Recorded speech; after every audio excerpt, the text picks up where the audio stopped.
The film opens with three motionless bodies appearing and rising to the surface near the Connecticut River in western Massachusetts under the moonlight. The identities of these individuals remain unknown.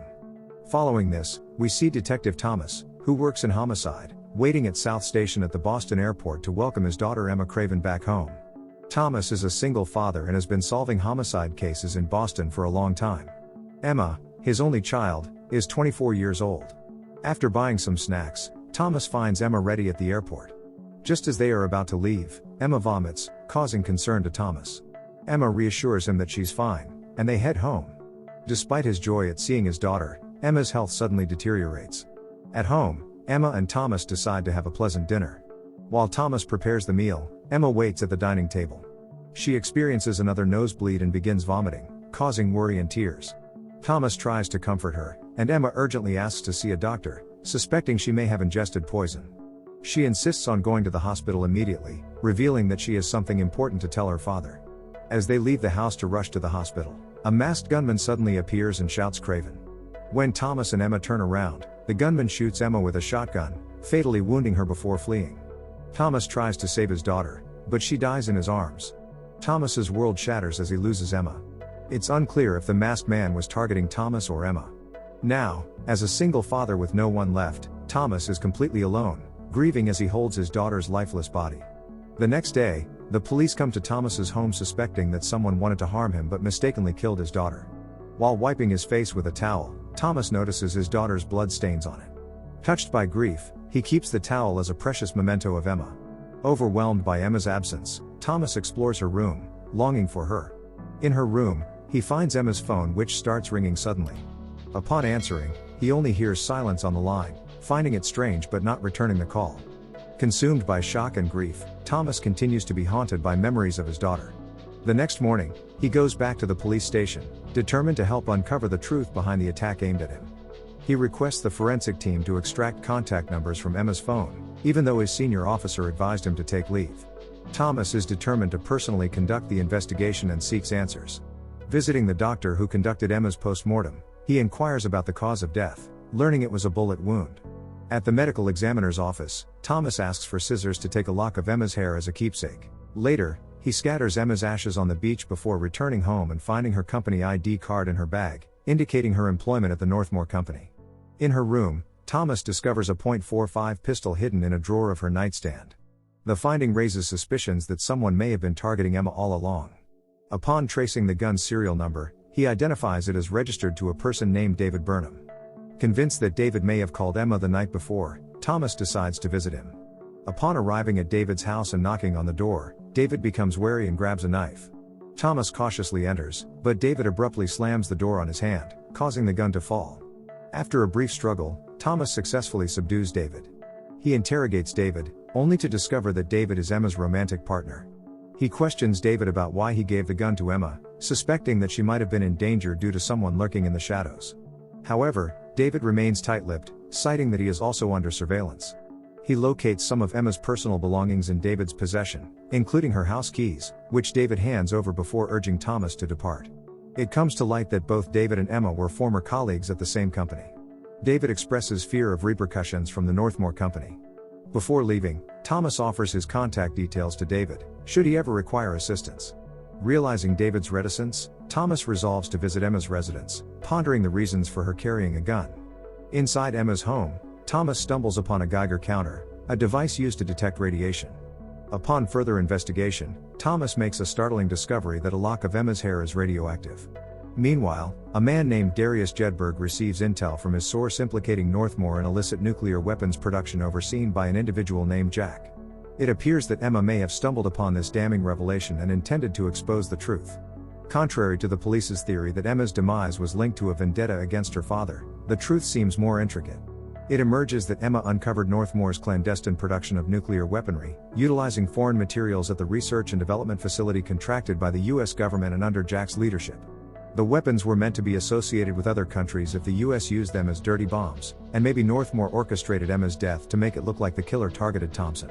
Upon uncovering this, Thomas decides to call the numbers he found in Emma's phone in hopes of finding more clues. He discovers Melissa Conway's number and contacts her. Thomas asks Melissa, who is a friend and co-worker of Emma, to meet him. Initially hesitant, Melissa agrees after learning about Emma's tragic demise. She promises to reach out to Thomas to arrange their meeting the following day. Thomas later meets Jack and confronts him. Jack insists that Northmore is not engaging in illegal activities, as they were only conducting government-approved research. The scene shifts to Thomas burning Emma Craven's clothes in his backyard when he suddenly senses a presence behind him. Thomas quickly grabs his weapon and turns to see Darius Jedburgh, a British consultant, sitting in his backyard. Darius discloses that his task is to prevent the exposure of the information Emma had and to tie up any loose ends, including her father. Shockingly, Darius reveals to Thomas that his daughter was involved in terrorism. Darius then shows Thomas photos of 3 deceased individuals whose bodies were shown at the beginning of the movie. He claims that all 3 attempted to infiltrate Northmore to gather information on their illicit operations. Darius claimed that the 3 individuals died while trying to escape, hinting at something fishy going on at Northmore. Jedburgh then informed Thomas that Emma's computer was missing from her home. Despite this revelation, Thomas refused to believe that his daughter was involved in any illegal activities with Northmore. Darius went on to disclose that Emma had accompanied these 3 individuals to steal information about Northmore but managed to escape before they could capture her. It suddenly dawned on Thomas what Emma had been trying to tell him before her untimely death. Darius, taking a liking to Thomas, left him to conduct his investigation. Thomas began experiencing visions of Emma's past, recalling short conversations and tender moments from her childhood. The following day, Thomas revisited Emma's boyfriend, David, and inquired about Emma's possible involvement with those individuals. David revealed to Thomas that Emma had been an activist who had reported Northmore's illegal activities to the government and had even written to Senator Jim Pine. He explained that Emma was determined to expose the wrongdoing at Northmore. David also clarified that Emma had not been exposed to radiation during her research at Northmore. Subsequently, Thomas returned the gun to David. The next day, David was discovered dead, having been shot in the head. Meanwhile, a strong friendship blossomed between Thomas and Darius. Darius conveyed to Thomas his conviction that Emma's friends had somehow been exposed to radiation and was determined to uncover the truth behind the situation. Afterwards, Thomas visits Mr. Sanderman, a lawyer who Emma Craven had confided in about Northmore before her death. However, as Sanderman is the company's legal representative, he denies any involvement in hiding the truth.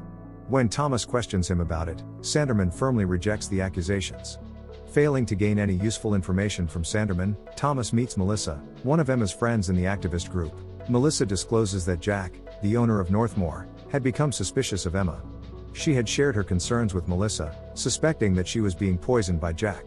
Melissa, hesitant to reveal more details due to the danger it poses to her life, hands an envelope to Thomas before leaving. Tragically, Melissa is struck by a car in what appears to be a deliberate act orchestrated by Jack. Thomas recognizes the car from its presence near Northmore, linking it to Jack's scheme. The car threatens to run over Thomas as well, but he uses his gun to shoot the driver, causing the car to crash into a river. Thomas rushes Melissa to the hospital, where she loses one of her legs due to the accident. Inside the envelope given by Melissa, Thomas discovers a CD, which upon playing, reveals a video of his daughter discussing the illegal production of nuclear weapons. This revelation clarifies the reason behind his daughter's murder. After following various leads and conducting a thorough investigation, Thomas learns from Melissa, who was almost killed by a Northmore agent, that Jack had ordered the murders of Emma Craven and the other activists working to expose Northmore. Examining Emma's fridge with a Geiger counter, Thomas determines that her milk is radioactive, indicating that she was poisoned using this milk. After this, Thomas confronts Senator Jim Pine, who Emma had previously tipped off about Thomas' knowledge of the case. Thomas demands a proper investigation and leaves. Later, while at home, Thomas is visited by his partner, Bill. Suddenly, Northmore agents storm the house, knock Bill unconscious, and kidnap Thomas. Realizing he's been set up by Bill, Thomas is forced into an ambulance and taken to a Northmore facility. He wakes up chained to a gurney in a prison-like room but manages to escape. Back home, Thomas starts feeling violently ill. He realizes he's been poisoned with radiation by the Northmore agents. Desperate for revenge and running out of time, he grabs his gun and goes after Jack Benny. At Jack's place, Thomas forces a Northmore agent to reveal the true killer of his daughter. After shooting the agent and wounding Jack in a shootout, Thomas forces poisoned milk down Jack's throat. When Jack finds the antidote, Thomas kills him, admitting Jack deserves his fate. The story ends with Thomas in the hospital, recovering from gunshot wounds and radiation sickness. Darius, who was suffering from a different severe illness, meets with the senator and 2 political advisors who had hired him to handle Thomas. Their goal is to spin the Northmore incident positively to the public, painting Emma as a terrorist who poisoned her own father. Darius suggests a plan to stage an assassination attempt on the senator to distract from Jack's death in the media. The group likes the idea and supports it, but their joy is short-lived as Darius reveals he is actually on the opposite side. In a surprising twist, Darius kills both advisors and the senator. A young and nervous police officer walks in, and Darius, holding him at gunpoint, asks if he has kids. When the officer says yes, Darius lowers his gun, allowing the officer to fatally shoot him. Darius had no children and didn't want to take a father away from his kids, so he let the officer end it. As Thomas is on his deathbed in the hospital, Emma enters his room, leans in close, and whispers to him. Thomas passes away due to his injuries and radiation exposure, while a young reporter from the local TV station, who had recently interviewed him, receives a letter with DVDs recorded by Emma Craven exposing the conspiracy, leading to Northmore's downfall. In his final moments, Emma's spirit comforts Thomas. The story ends with Thomas and Emma leaving the hospital together, hand in hand, walking down the corridor and walking towards a bright white light hand in hand.